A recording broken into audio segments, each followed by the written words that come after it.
అందరికీ నమస్కారం. ఈరోజు నేను ముఖ్యంగా ఆడబిడ్డలకి వారి తల్లిదండ్రులకి ఒక ముఖ్యమైన విషయము వాళ్ళ దృష్టికి తీసుకురావాలనుకుంటున్నాను. అందరికి తెలుసు, ఆడబిడ్డలకి పెళ్లి అనేది ఒక ఇంపార్టెంట్ ఘట్ట.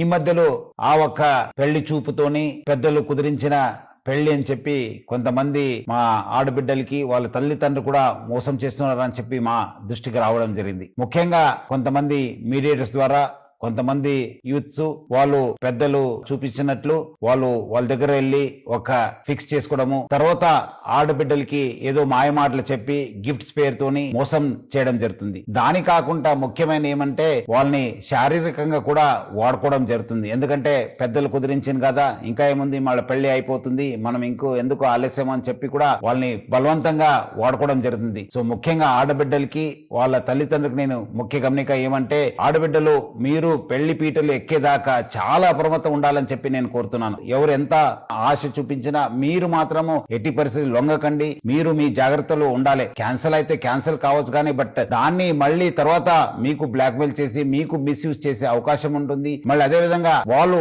మళ్ళీ వేరే వాళ్ళు కూడా మోసం చేసే అవకాశం ఉంటుంది. సో ఎవరు కూడా మీకు పెళ్లి చూపులు అయింది, మీరు ఫిక్స్ అయిపోయింది, ఎంగేజ్మెంట్ అయిందని చెప్పి ఆ ఒక్క ఆశలు తీసుకుని మీకు మోసం చేసే అవకాశం ఉంటుంది. అందుకు మీరందరూ కూడా బాగా అలర్ట్ ఉండాలి. తల్లిదండ్రులు బాగా అప్రమత్తం ఉండాలి. అట్లానే హైదరాబాద్ సిటీ పోలీసులో చాలా పక్కద్బందిగా మా సి టీమ్స్ పనిచేయడం జరుగుతుంది. మీరు ఇమిడియట్లీ మా దృష్టికి తీసుకురావాలి, లేదంటే మా ఒక వాట్సాప్ నంబర్ కూడా ఫోన్ చేయాలి, లేదంటే డయల్ 100కి ఫోన్ చేయడం చెప్పి నేను మరీ కోరుతున్నాను హైదరాబాద్ పోలీస్ తరఫు నుంచి.